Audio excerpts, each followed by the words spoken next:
नमस्कार दोस्तों, मैं लाइव हूं और लाइव हूं डिस्ट्रिक्ट कोर्ट फरीदाबाद से। कैसी देश की विडंबना है जो कि पीड़ितों को न्याय दिलवाने वाले जो अधिवक्ता हैं, आज उनको ही धरना प्रदर्शन पर बैठना पड़ रहा है। ये तमाम अधिवक्ता हैं कि कैमरे की नजर में आप देख रहे हैं, तमाम अधिवक्ता हैं यहाँ पर बैठे हैं धरना प्रदर्शन के लिए। और साथ में यहाँ पर बार एसोसिएशन के प्रधान जी हैं।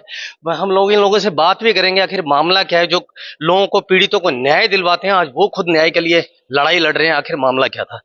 प्रधान जी नमस्कार, हिंदुस्तान विजन में आपका स्वागत है जी। देखिए, परसों रात की बात है। हमारे वकील साथी हैं भूपेश जोशी, जो रात को अपने 3-4 साथियों को साथ मिलकर मंदिर के लिए घर से निकले थे।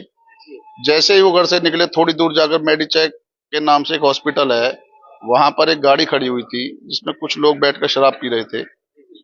तो वकील साहब का फिर इसमें सिर्फ इतना गुनाह है, उन्होंने इससे कह दी कि भैया गाड़ी साइड कर लो, हमें यहाँ से निकलना है। इसी बात को लेकर वो इतने तहस में आ गए सारे लोग। उन्होंने और अंदर से, हॉस्पिटल से कुछ लोग अंदर से बुला लिए। सभी ने डंडे, रॉड और पत्थरों से वकील को, हमारे वकील साथी को और उसके 3-4 साथियों को इतनी बुरी तरह पीटा। सबके उनके फ्रैक्चर्स आ गए, हाथ में भी, पैर में भी। और जो वकील साहब है हमारे, वो गिर गए। गिरने के बावजूद ईंटों से, पत्थरों से उनके फेस पे हिट किया गया, जिससे कि उनका जबड़ा 2-3 जगह से फ्रैक्चर आ गया है। 1-2 दांत टूट गए हैं और बहुत सारी उन्हें चोटें आई हैं। उसके बाद उन्हें बीके हॉस्पिटल में एडमिट कराया गया, जहां डॉक्टर्स ने उनकी हालत को देखते हुए उन्हें एम्स के लिए रेफर कर दिया है। अब वो एम्स में एडमिट है और आईसीयू में एडमिट है। आज उनकी फेस की सर्जरी हो रही है। और जो उनके साथ लोग थे, उनके भी काफी सारे इंजरीज हैं, उनके भी फ्रैक्चर्स हैं, तो सभी हॉस्पिटलाइज हैं। और उस बात को लेकर के फिर हमने आज नो वर्क का डिसीजन लिया सभी अधिवक्ताओं ने। उसके बाद देर रात को पुलिस ने मुकदमा दर्ज किया है। और लेकिन जो मुकदमा दर्ज किया है वो सभी बेलेबल सेक्शंस है। और जो ये हॉस्पिटल है मेडिचेक हॉस्पिटल, इसमें बाउंसर्स भी थे और 2-3 डॉक्टर भी इन्वॉल्व है इसमें, जिन्होंने रात को शराब पी रखी थी और इस हमले में शामिल होकर वकील साहब के साथ इतनी बुरी पिटाई की है उनके, जिससे फ्रैक्चर आए हैं। तो हमारा तो आपके माध्यम से प्रशासन से यही आग्रह है कि प्रॉपर इसमें सेक्शंस लगाया जाए और जितने भी इसमें दोषी है सभी को गिरफ्तार कर कोर्ट में पेश किया जाए। हमारे साथ तमाम अधिवक्ता आप देख रहे हैं कैमरे की नजर से। हम अदाना जी से भी बात कर लें। अदाना जी, क्या कहेंगे, पुलिस काम नहीं कर रही है या फिर यूं कहें कि भाई सभी लोग इकट्ठे हो गए हैं कि वकील के साथ ये अत्याचार हुआ है, उनके साथ मारपीट हुई, वो भी इतनी घिनौनी मारपीट कि उनको आईसीयू रूम में एडमिट होना पड़ा। जी, देखिए, पुलिस काम तो कर रही है, लेकिन पुलिस जब काम कर रही है, जब हमारी ताकत देख रही है ना, हमारा प्रधान रात भर लगा रहा, तब जाके 2 दिन बाद मुकदमा दर्ज हुआ है। और मुकदमा दर्ज भी सिंपल सेक्शंस में कर दिया, जबकि वकील साहब का ईंट उठा के attempt to murder intensely face के ऊपर ईंट उठा के टाइल जो होती है वो मारा, जैसे जबड़ा ऐसे घूम गया है। और वो एम्स में आईसीयू में एडमिट है वकील साहब, जिंदगी और मौत से जूझ रहे हैं। तो वकील ने क्या उसमें किया, देखो अटेम्प्ट टू 3-7 में पदक होना चाहिए था, लेकिन नहीं हो पाया मुकदमा दर्ज इस तरह से। तो जो पुलिस कर रही है, और पुलिस ने सिर्फ अभी तक एक मुलजिम को पकड़ा है, जबकि मारने वाले 7-8 लोग हैं, जिसमें डॉक्टर्स भी हैं। सुनने में आया डॉक्टर भी साथ थे दारू पीने में। ना उनको मुलजिम बनाया है, ना उनको अरेस्ट किया है। और ये जो हॉस्पिटल वाला है ना, इसने इन बदमाशों को रखा। हम तो, हमारी मांग ये है उसको भी मुलजिम बनाया जाए, 120 में लिया जाए, जिसने रखे हुए हैं ये बदमाश। तो हमारे लिए यही है, कोई कार्रवाई जो ना ढंग से नहीं कर पा रही पुलिस से होगी। जी, चलिए, पुलिस अधिकारी हमारे साथ हैं। रणवीर जी, एक बार किन किन धाराओं में मामला दर्ज किया है और अब तक किस किस को गिरफ्तार किया है?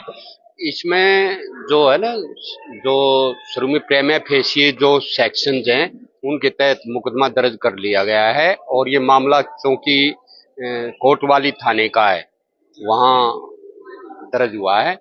और ये इस पर पूरी तरह से हमारे सीपी साहब के दिशा निर्देश पर स्पेशल इन्वेस्टिगेशन जो हमारी क्राइम ब्रांच है वो लगी हुई है, और सभी को राउंड अप जल्दी करके और उनको सलाखों के पीछे भेजा जाएगा। और गिरफ्तार नहीं हुआ उसमें?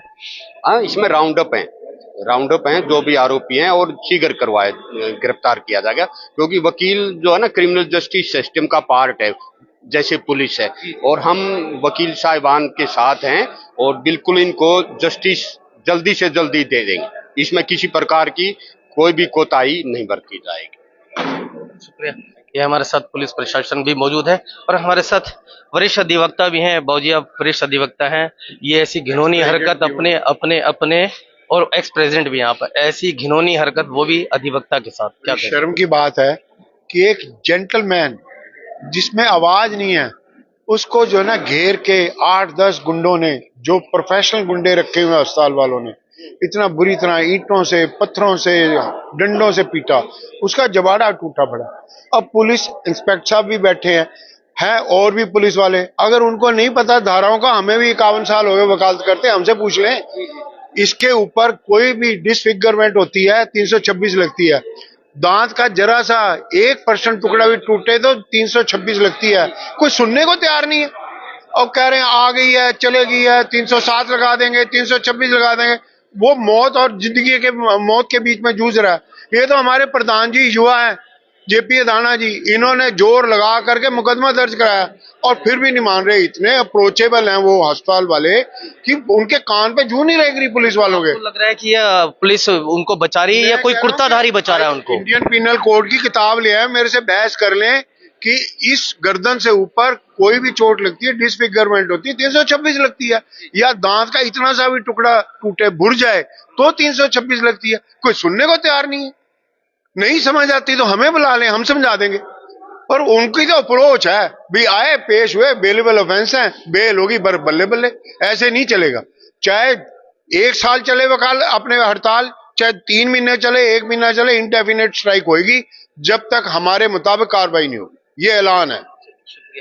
ये वरिष्ठ अधिवक्ता हैं और यहाँ एक्स प्रेसिडेंट भी रहे। तमाम अधिवक्ताओं का एक ही निर्णय है, चाहे 1 साल तक केस जो है विचाराधीन रहे, लेकिन मुलजिमों को सख्त सजा मिलनी चाहिए। मामला मेडिचेक के हॉस्पिटल का है, वो पहले भी विवादों में रहा है। अस्पताल के अंदर बाउंसर और बाउंसर के साथ साथ उस व्यक्ति से जो पीड़ितों को न्याय दिलाने का काम करते हैं, और उस व्यक्ति ने, भूपेश जोशी ने बताया जरूर होगा उन जो जिनके साथ लड़ाई झगड़ा हो के वो एडवोकेट है, तो उनको कम से कम संभल जाना चाहिए था और उसी प्रकार उनसे बिहेव करना चाहिए था। जब वकील जो न्याय दिलवाते हैं उन पीड़ितों को, जो दर दर की ठोकरें खाते हैं, उनको न्याय नहीं मिल पा रहा इस सरकार में, तो आम आदमियों का क्या हालत होगी। फिलहाल आपको एक खबर से ऐसी और जोड़ूंगा, तब तक जुड़े रहे हमारे साथ, देखते रहे हिंदुस्तान विजन। मेरी सहयोगी भावना पाठक के साथ मैं सुरेश गौतम।